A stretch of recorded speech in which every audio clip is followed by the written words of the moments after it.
Thank you, Lisa, and thank you very much for inviting me. It's a great pleasure to be back at Aarhus again. I was here about a year ago, and I was introduced to Danish museum. Sally was the introduction. I don't know much about Danish museums still.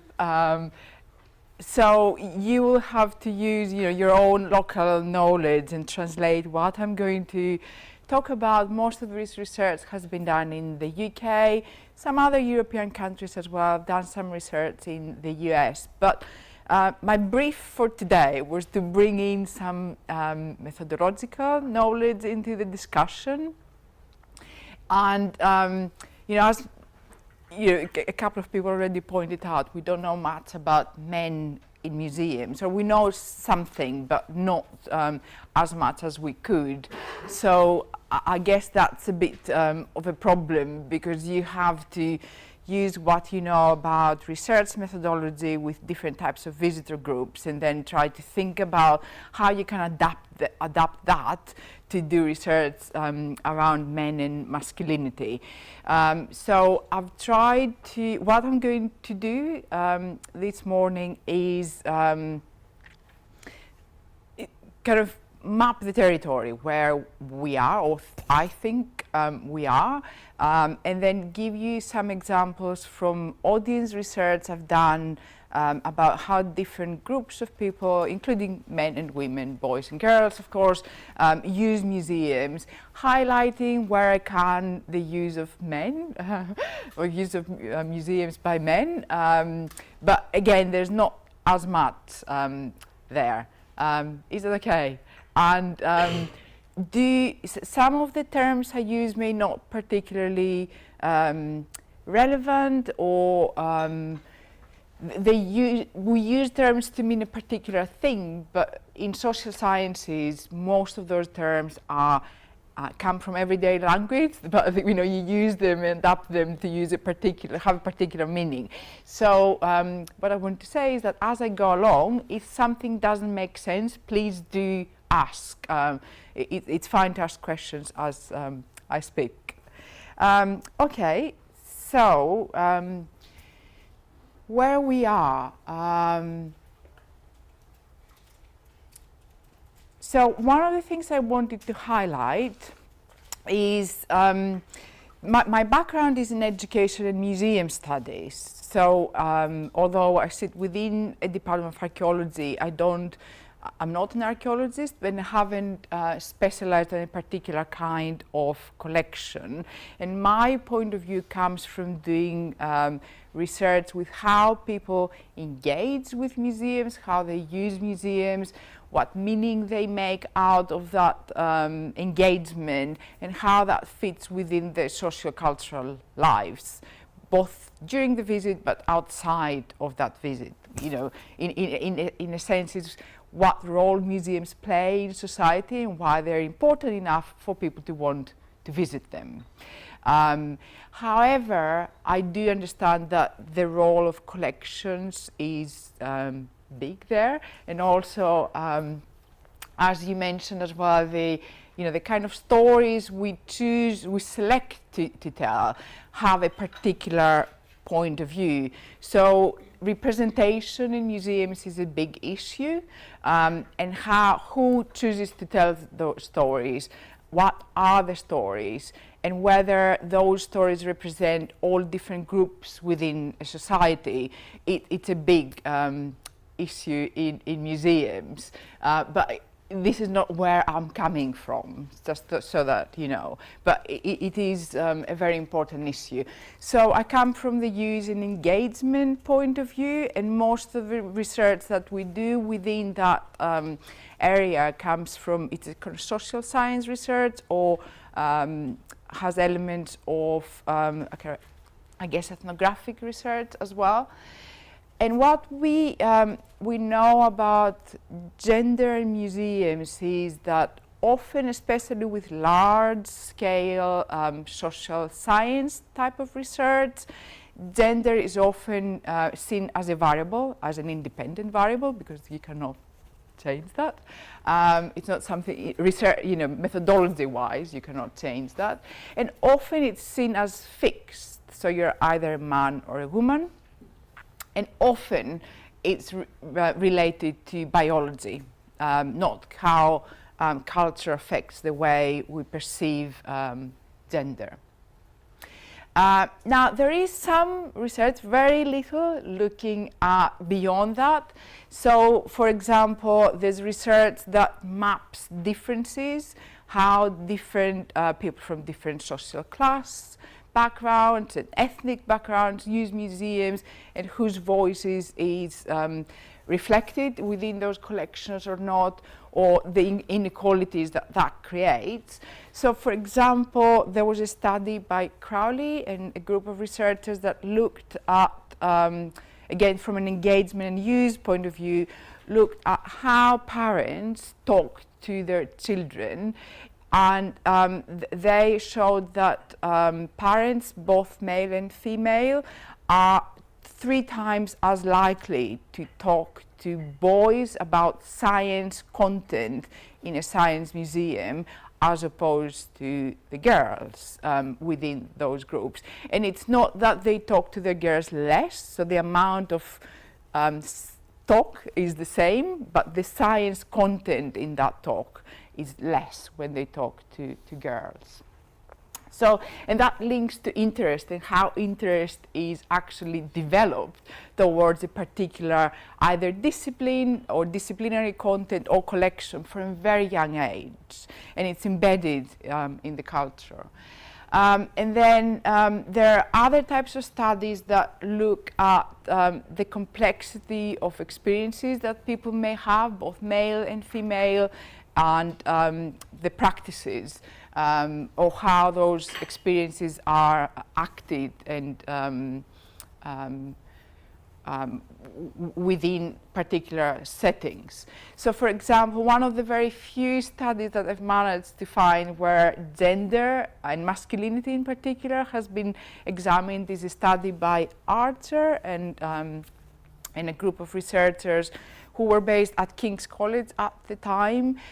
They looked at how young boys, urban, coming from urban schools, from a working class background, with diverse ethnicities, both white and non-white as well, perform masculinity. Especially in a science museum, and they identified three different types of masculinity, and how those performances of masculinity both, I guess, enhance their ability to learn science or not, but also how it might exclude girls within those groups. And what they tried to do, in effect, was link performances of masculinity and science identity. How someone, as they engage with science, create an identity as someone who is interested in science, can be good at science, and can perceive himself as someone who may take up a science career. So from all of that research, we know that more men visit science museums and science centers or science-rich environments. It could be zoos and aquaria and natural history museums. But one of the things I wanted to highlight is that there's a lot of regional variation, at least if you look at the statistics in the UK. I'm not sure what's like in Denmark, but I would suspect it's the same. So, you know, it may be the picture, if you look at the whole of the country, the picture may be distorted because, for example, the big national museums in London are visited by tourists who don't come back often to those museums. So you may see more men, but they're tourists. But if you look at a regional science museum or science center, it may be visited by the local community, and the makeup of men, women, and the balance, the gender balance may be different. So that's another thing I wanted to highlight. And also the fact that, as we heard before, men may visit alone, but they may visit in groups. So there's a lot of hidden use of a museum by, according to gender. And one of the things I wanted, before I go into the case studies, to highlight is that one of the challenges, I guess, is to capture both the texture and the quality of experience that men, as well as women, have in museums. So, and by texture, I mean the kind of looking at the individual experience and looking at case studies within those data, individual men and how they perform masculinity. And by quality of experience, I mean the experience put in a wider social setting and what it means for a lot of men living in Denmark in 2018, for example. Okay, does it make sense so far? Does it link to experiences you have in Danish museums? Okay, good. So next I'm going to turn briefly talk about the methodologies I tend to use. They don't have to be qualitative, but the methodologies I use tend to be qualitative because the kinds of research questions I find more interesting. They lend themselves for qualitative research. And the reason why I feel that it's useful for the kinds of questions I ask is that because it's sensitive to context, both the situational, what happens at the micro level, at the micro scale, but also to the wider social and cultural context and how that visit goes beyond what happens at that particular moment of the visit.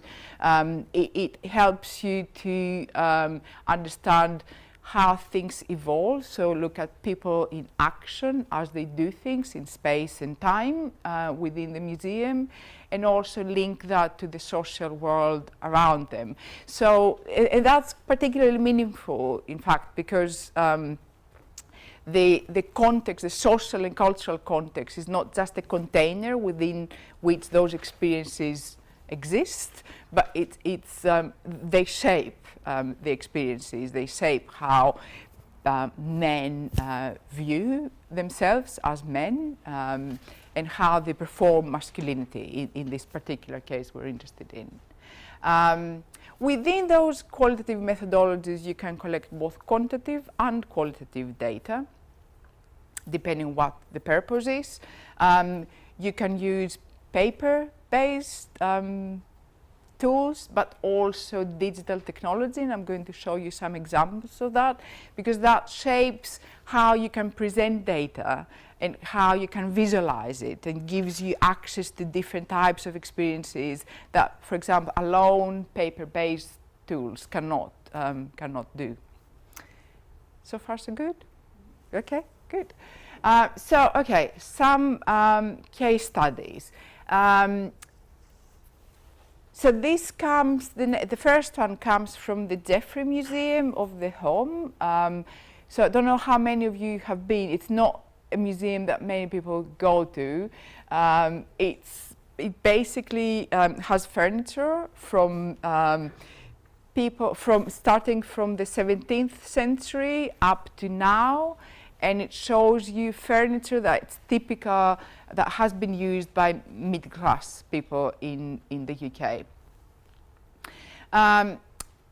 So I'm not going to talk about the theoretical background of those studies. I'm focusing mainly on methodology, but if you have any questions about that, do ask later. And it is relevant because the focus here was on conversation, and it relates to the theoretical background of this particular study.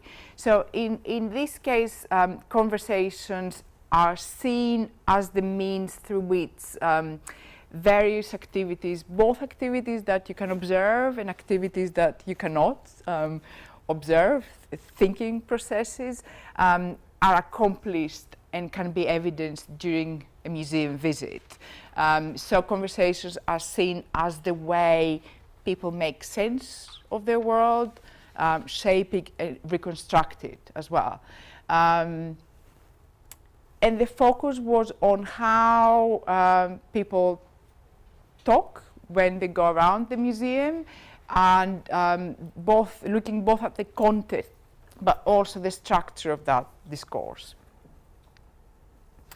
So this is to show you some examples from the findings without focusing too much on findings.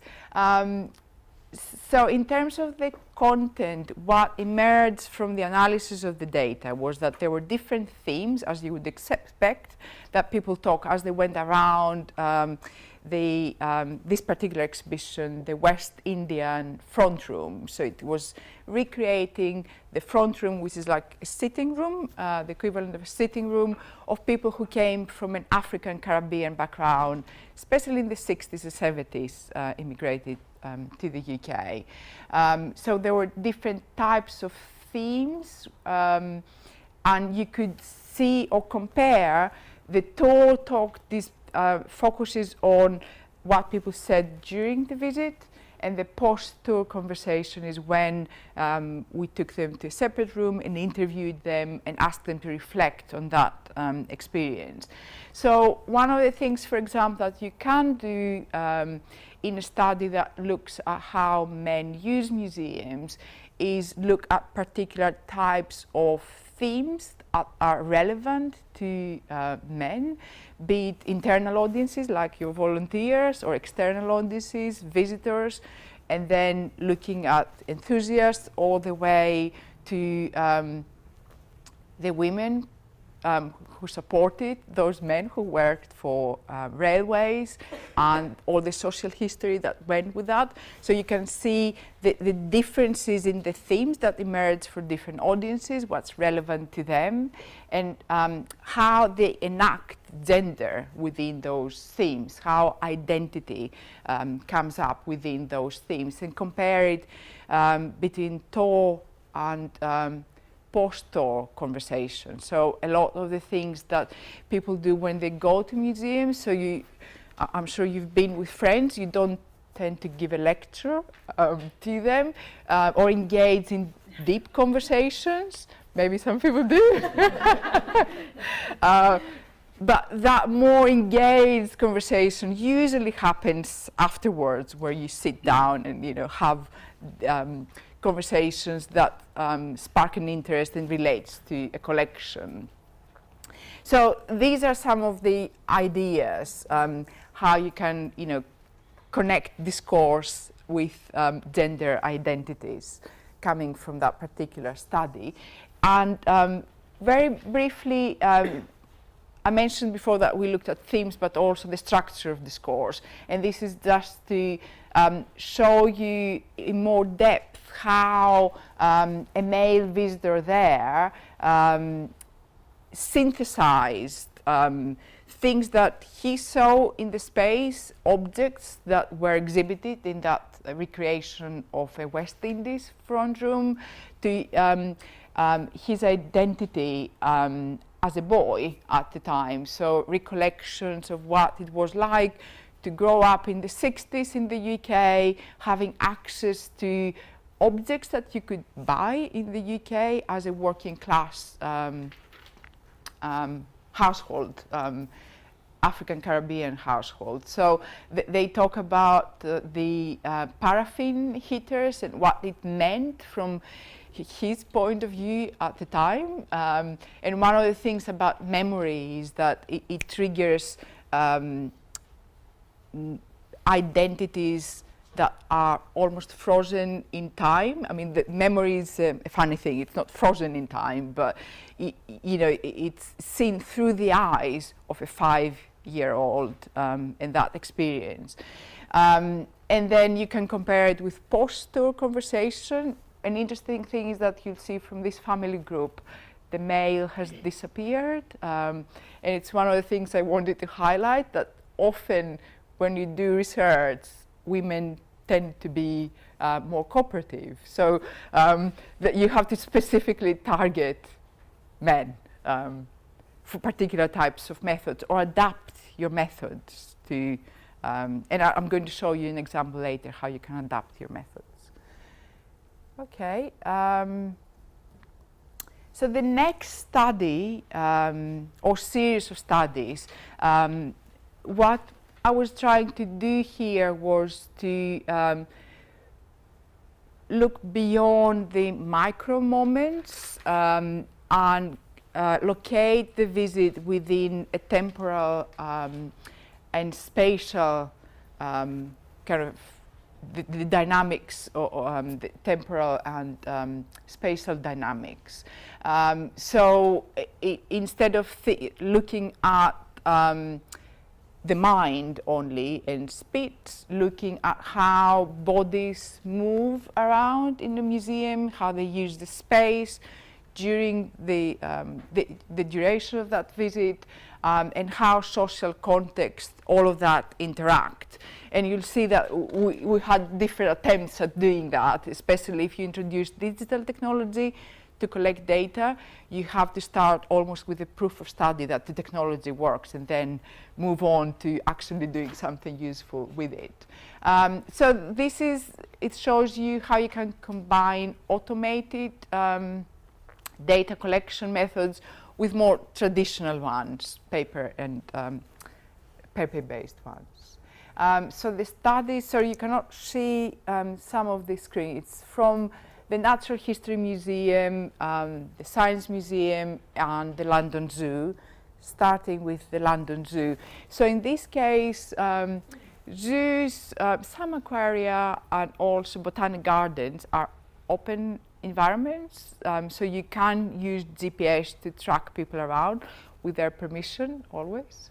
So this one shows you a map of the London Zoo, and one of the visualizations that you can have is the map, the physical map of the zoo, recreating the visit. So these dots are the steps that people have taken, the routes that they have taken around the zoo, and it's a technique that human geographists use a lot to think about space and action within that space, and we combined it with pre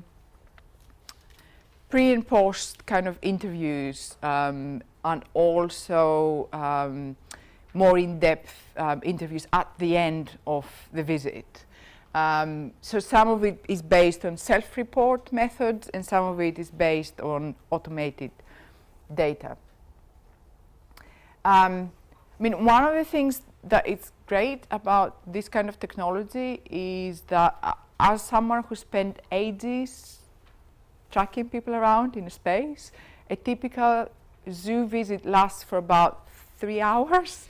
And it's exhausting, and usually just one person tracking one family that stays there forever. And you need ages, you need months and months to collect data. So for this study, we collected data from about 40 families within a week, 5 working days, one person collecting the data. And then, of course, the visualizations that you can have based on that are quite different. So this is from an indoor location study now, using geomagnetic fingerprint at the Science Museum, the information gallery at the Science Museum in London. I mean, again, a similar kind of visualization where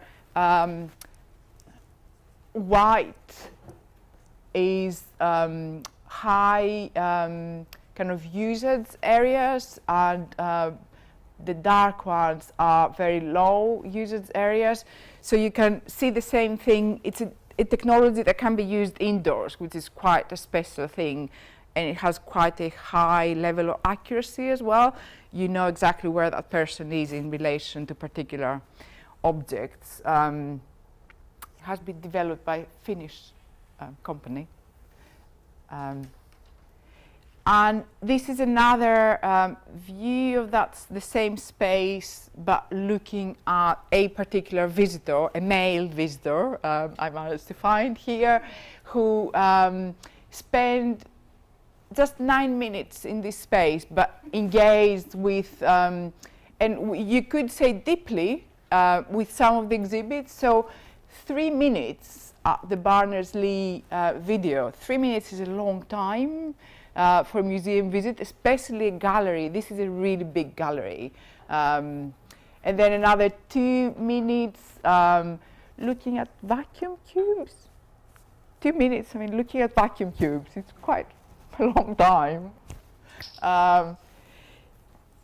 So these are some of the methods that could be used. And then this one comes from a different study. And again, in this particular case, we try to push the methodological boundaries a bit further. So the idea was to look at embodied interaction within the Cocoon Gallery at the Natural History Museum. Have you been to the Cocoon Gallery? So it tries to, in a way, recreate the environment of a scientist. So you don't just see the outcome of the scientist's research, but you are engaged in the process, how scientists and the Natural History Museum do research and the tools that they use, the language that they use. So it's looking more at the practice of that particular community. So in this particular case, we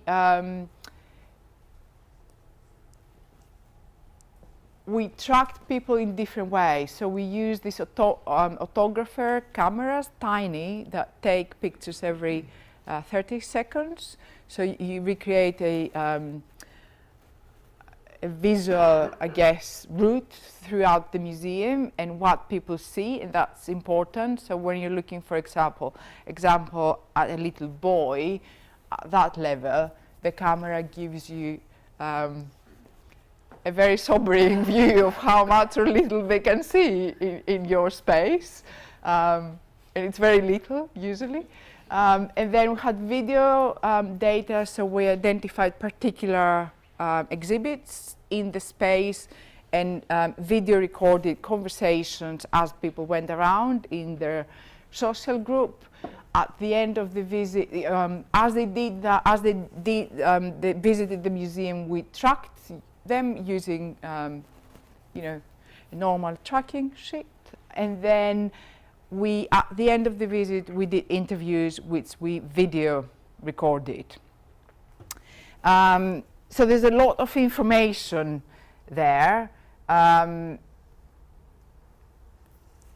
these are some of the things that you can do. So you can combine that micro-analysis that you do when people interact with a particular exhibit, frame by frame, and then look at where they are in space as they do that, and then also have the what they say to each other as they do that, where they are in space, do they touch things, but what things they touch or look at, and after the visit, what narratives do they create, how they recreate that part of interaction. So all of that describes that particular moment in time and space and how bodies are positioned in the space. Yes? Okay. So this is an interesting study and one that's very close to my heart because it looks at non-visitors. So all of the previous studies look at actual museum visitors, and you choose the visitors from the pool of visitors that are in the museum already. So you start with an existing interest in the museum that can be gendered or not, but you only have existing visitors. And as you have said, we know that they tend to be male or female, depending on the type of museum. There are more females visiting art museums, for example. They tend to be well educated and white middle class. So they don't, you don't look at different types of social classes, ethnicity so much. And of course that's, you know, they reflect the museum personnel as well. So there's no chance that this is accidental. You know, we choose particular stories as white middle class, and then of course they appeal to particular kinds of people who more or less look like us. And this is a good introduction because it took us ages to find people who don't visit museums, even though this particular project that we did with the Science Museum focused on a program called the Building Bridges project, which is what it says on the tin. So the museum was trying to building bridges to include people from different backgrounds that normally don't visit museums. The easiest way to do that is going through schools, because that's what, it's the most diverse audience ever any museum can have. But the people who normally don't visit museums don't translate into museum audiences either. So people, those for example, working class, ethnically diverse boys that I mentioned in the Art and All study won't come back with their families after the museum visit, the school field trip to the museum. So what the museum wanted to do was understand where those families are at and what kind of, I guess, social and cultural references they have, and why or how they're so different that don't meet in any way with the museum.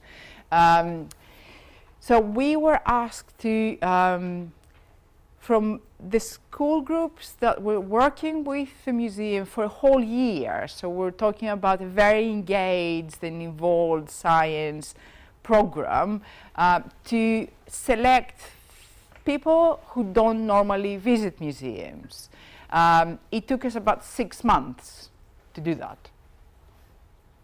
And it took us 6 months, not because those audiences are hard to reach, but we are not the ones that can reach them, because the museum personnel don't represent them. So that's another issue with research that you need to take into account, how you do it. You know, it's the whole framework of research that I'm going to come back to. So the focus here is looking at being more culturally responsive, not just in terms of how the program is delivered with the schools, but also how the research is done and how the research is conceived from the beginning. So we used more participatory research methods that are situated within that culturally responsive research framework. Again, thinking from the planning of the research down to the dissemination and all the way in between. And we wanted to be collaborative in our approach, both inside the museum and outside. So we took a kind of ethically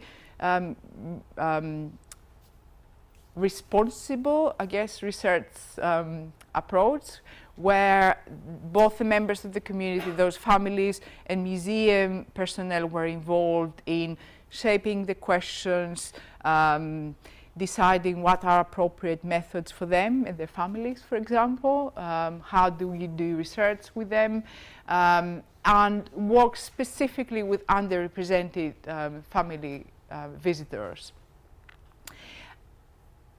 We consciously wanted to move away from this deficit or barrier model that highlights more what people lack: knowledge, interest, prior experience. There's a lot, I mean, a huge list I'm sure, but instead consider what resources they have, how they use their time, their free time, what they do when they're at home, what interests they have, what aspirations parents have for their children.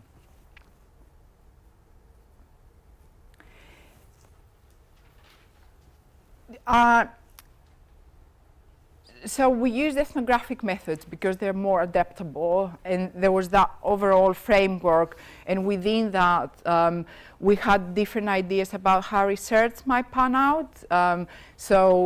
Thinking about maybe some visual methods or letting people guide us. Do they want us to go to their home, meet us at libraries, at the school environment, in parks, and talk to them? Can we take pictures of things that they use? Will they invite us in their bedrooms and show us resources, or how they use computers to do research and go online, how they use the mobile phones to do that? So we had a kind of, I guess, a whole range of toolkits, and then the families guided us as to what was appropriate for them and their families. We did focus groups with the family groups and their teachers, with the pupils. We interviewed the teachers. We just hung around in their neighborhoods just to familiarize ourselves. So what I'm trying to say is that the tools are not particularly different, but it's how you conceive the research from the beginning. So you really need to understand where these people come from and create that understanding and verify that understanding with them. Am I understanding correctly what you mean and how these things are relevant to you? The museum ran late, family late, so when the museum is open after hours to particular audiences, so we did quite a lot of hanging around with them in those environments. We just spent loads of time with them. And then data collection and analysis was iterative, going back to it again and again, identifying themes, gaps, going back to the families and verifying things or collecting more data. So there was a lot of back and forth. And open coding that comes from the data. Oops. Yep. There's a lot of findings here. And I don't want to focus so much on the findings, other than say that with this kind of research, contextual information is very, very relevant in order to understand the more in-depth interviews that you might have. So, for example, the fact that technology played such a big role. So you have, there's a lot of stereotyping going on, both from this teacher's point of view and the museum point of view. You have this idea that all these families are poor. They're not. It's just that, like everyone else, no matter how much money you have to think about how and where you spend it, what priorities you set. So technology is very important for little boys in particular, going to secondary school, 11, 12-year-olds who want to gain their independence, but they're quite young, so the parents, it's a way to encourage that independence, but also keep an eye on them, so you can call them when they don't come back home on time, and so on. But that technology gives them access to the whole world, and they can do research with that. Some teachers give them homework that the mobile phones help them with. So that's really, really important. And it's really important for the museum to know that, because it pushes you to think about that museum visit in the context of other things that they do that relate to science, technology, and engineering, and has nothing to do with the visit, but it can support the visit and push it further. So, thinking beyond the museum walls, thinking about the visit as something that people transit through, but they have real lives outside of the museum. Or the fact down there that the language that some families use has nothing to do with the language that more regular museums use or museum professionals use. So for example, I don't know what you would call Apollo 10 or 11, I can't remember which one, I always get it wrong. What kind of object would you call that? Is it an object? Would you call it sculpture? No, but that's what, for most of these families, this is a sculpture. And this is a sculpture. So that is the language that just, you know, it's a language, you look at the object and you think, what is it? Artifact is not a word that would exist, for example, in this particular space. Another challenge, for example, the finding, the one before last, that as time becomes more of an essence, parents don't want their kids to do extracurricular activities. Now we know that with middle-class families, that what gives their kids that edge, the extra edge, and understanding how the world works in different contexts and how to behave in different contexts and get that get ahead. But working-class families think, right, we have school knows best what your teachers know best. They give you homework. You need to spend time doing your homework, stop doing after-school activities, and to shift from this idea of learning and knowledge that it's fluid and it's everywhere, that they also have when the kids are in primary school. Everything changes when they go to secondary school, because they don't have time, and most of these parents work long hours and go to work on a bus. Or 2 buses or 3 buses. I often, you know, jump on the tube and I don't think twice about it, but it's really expensive. So you have to, you know, that is the context within which they live their lives, and a lot of museums advertise their activities on the tube, but not the buses. So, you know, what I'm trying to say is that you need to be more in tune with the kind of audience that you want to encourage to come to the museum or do research with. So that's on the context. And then I'm highlighting just a couple of examples from boys in this particular study.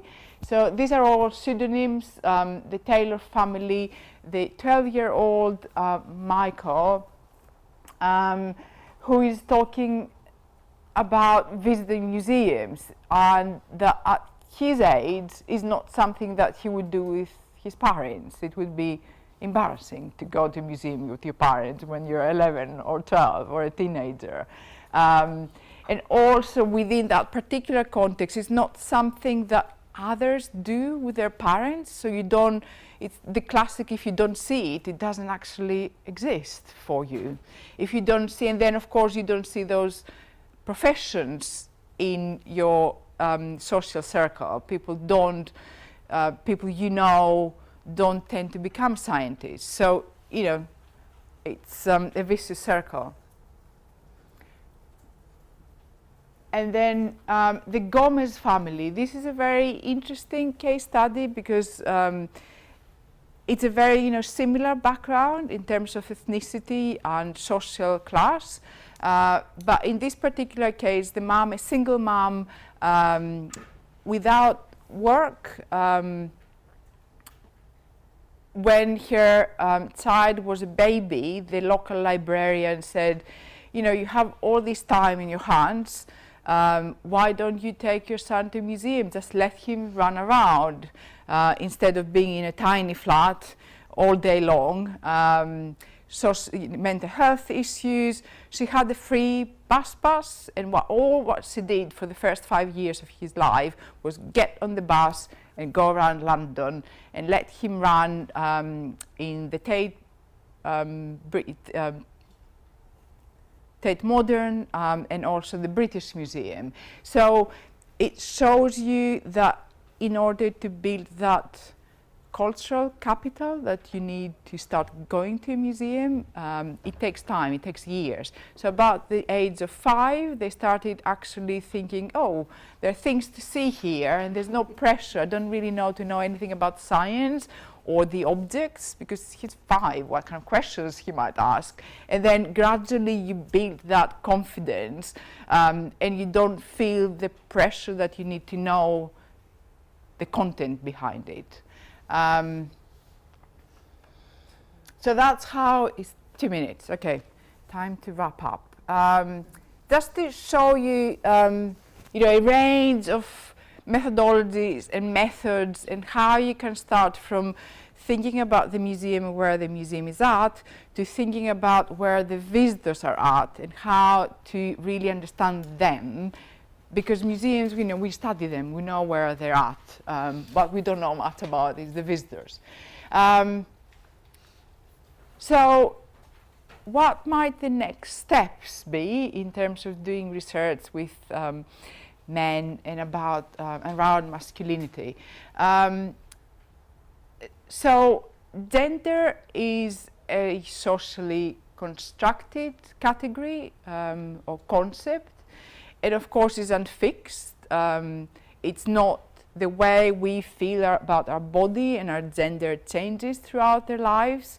The social and physical context, even the same year or week, may change the way you think about your gender and how people respond to you in that particular social context. So we started thinking more about how people do gender, rather than how they are men or women or anything really. And also our perception about men and women changes over time. So maybe a historical study would be, or putting things in that kind of historical and cultural context may be interesting as well. And of course, men as well as women are not a homogeneous group. So thinking about intersectionality and how social class, ethnicity, race, where that matters, but also other elements of our social or cultural identities shape gender are really important. And just to make the point again, so if they're not a homogeneous group, there are different ways of experiencing masculinity.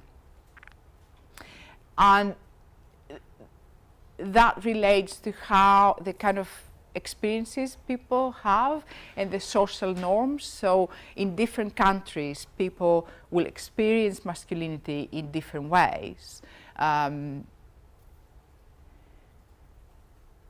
So in terms of research methodology, I guess what I wanted to suggest is that you need to think about the research framework rather than the methods, and how you set up the whole research setting rather than particular elements within the research, to make it more, as a researcher, for you to be more aware of what it is that you're aiming to do, and how, as a woman, for example, researching masculinity, how can you get an understanding of that?